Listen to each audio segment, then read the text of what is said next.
Hello everyone, StealthyShiroean here, and today I'm bringing you my review of Layers of Fear.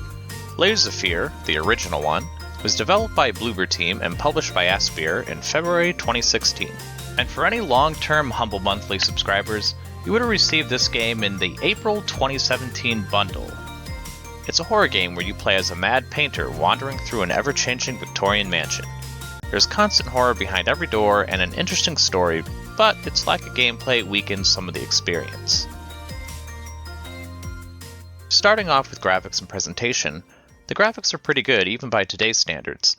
I thought many rooms made good use of lighting and assets. I will say there were quite a few reused assets which were slightly jarring, but I think it makes sense given that this is an ever-changing house that seems to exist in the painter's mind. For a AA production, the visuals really hold up, but of course their switch to Unreal from Unity for their latest and definitive version of their games look better, particularly in the lighting department. And of course, every good horror game needs a good accompanying sound design. Layers of Fear nails that fairly well. Every creak of the floorboard, wind howling, soft crying, telephone ringing, etc. was all felt through the sound. Music is another highlight of the game, creating a nice creepy atmosphere with their piano-filled tracks.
The story follows a painter who explores his constantly changing house. Over the course of the game, players soon realize that the painter is a bit unhinged because of life events and his own vices that cause him to reject his family.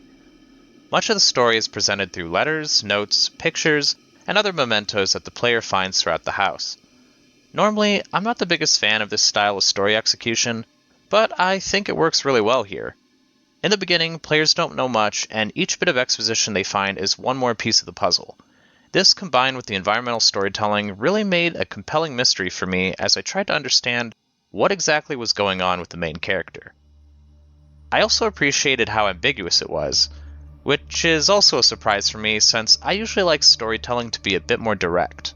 But I did like how it was up to the player to determine how the painter was experiencing these horrifying events. Was it just the internal thinking of a damaged mind personified in the form of this house? Or was there really a tortured spirit haunting him, causing him to have such a degraded mental capacity? Personally, I think it was the former, but if you played it, how do you think it played out? Let me know in the comments.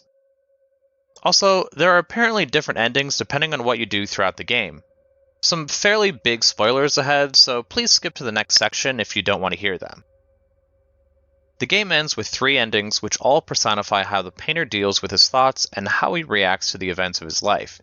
Either it will come down to him being unable to deal with them and continue living a life of denial, moving past them completely and ignoring them, only focusing on himself, and finally recognizing his mistakes and that he can't reunite his family because of it. This is all good stuff, and I think each ending works well with how the game feeds you the story, allowing you to interpret it in any of these ways. However, the way to get these endings is something I can't say I'm a fan of. It's based on how you interact with the objects you find. Whether you interact with family mementos or only worry about the notes related to the painter, or if you interact with your wife's spirit at all, or following the rats when you see them. These all make a bit more sense in the game within the context of the story, but there's no way to know that any of these things would impact the conclusion. Not until a player decides to read up on the endings on the internet, like I did anyway. And after talking about the other aspects of the game, let's get into the gameplay.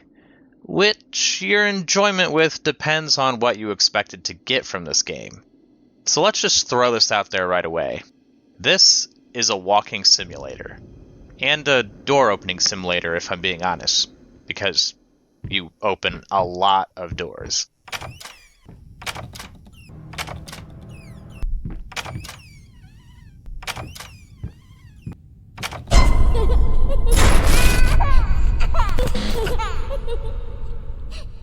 What that basically means is the only interaction the player has, for the most part, is to walk and look at each room while opening doors to find notes to read or listen to.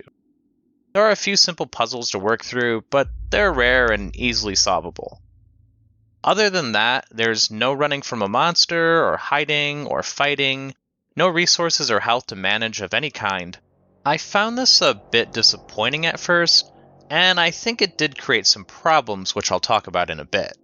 That said, as I got more into the game and its story, I actually didn't mind this approach.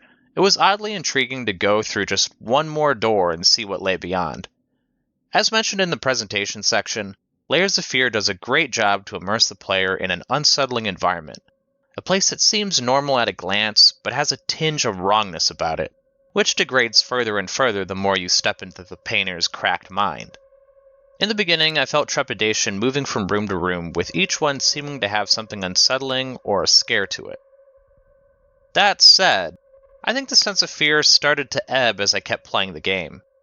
Aforementioned, I quickly realized that it didn't matter if my character ran headfirst into the danger because there were no fail states or fear of losing progression, items, or anything else. So at times, some of the things that were meant to be scary turned more into annoyances as I had the control wrenched from me to show yet another jump scare of his wife's face getting too close to comfort.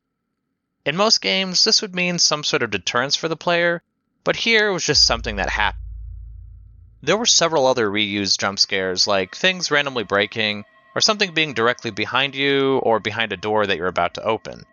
The game has an over-reliance on jump scares to elicit a reaction. Although, I think this is the problem with it being solely a walking simulator. It can't create scenes that involve hiding from a monster, or a tense chase, or a fight for survival, things that other games utilize to also increase the tension and feeling of fear. And with no player fear of losing anything, then the scares didn't seem as threatening. I think horror used in the video game medium largely has to be paired with a threat to the player's character in order for it to be meaningful. Otherwise, the horror has no difference from something seen in a movie or a book. And I'm not saying there's anything wrong with that kind of horror. I think the horror genre is great. But in a game, things have to be more impactful and have a greater element of player agency or things forcing the player to react in-game to the horrors on screen. But rant aside, I still did enjoy my time with Layers of Fear, even if I felt it could be a bit more. One last thing I really want to point out is the changing mansion. I don't know, maybe it's things we've seen before, but I was really impressed with the way the environment kept being manipulated. It was one thing to see a room change when you close the door and then reopen it, but it was another to merely pan the camera back and forth and have things be different, like a room shifting in size or the furniture moving around. There were a lot of double takes and wondering, wait, did this just change? As someone who also does game dev on the side with Unity, I was left wondering how exactly the devs managed to pull that off because it was pretty cool. Getting into the value of the game, Layers of Fear sells for $19.99 USD at normal retail price, and I put just over 4 hours into the game. That's not including getting all the achievements or getting all the endings, of which I didn't do. So if you're that kind of person who needs to 100% the game, then obviously your time might differ. I really did enjoy this one, but at that price, it just doesn't sound like something to buy at full price. This is exacerbated by the fact that a new Layers of Fear exists, which includes the first 2 games and all of their DLCs in the game's story, along with the whole new chapter. That one has updated graphics and some sort of plot point that threads the 3 stories together. And that game is only $29.99. I can't honestly see buying this one when a definitive version exists for it with all of their past work and new stuff included into one package. Personally, I feel this review is for people who, like me, have had the original Layers of Fear in their library for so long and finally want to get around to it, or for people who didn't realize that the entire first game and second game is in the 2023 version. Also like me when I first started up this game. And those are my thoughts on the 2016 release of Layers of Fear. If you played the game, let me know your thoughts in the comments below, and if you haven't, then let me know if it sounds like something you'd be interested in, or if you have any other questions. I hope this video helped you in some small way, and if it did, then please consider leaving a like, comment, subscribe, or whatever it is you feel like doing. Thanks for watching, and have a nice day.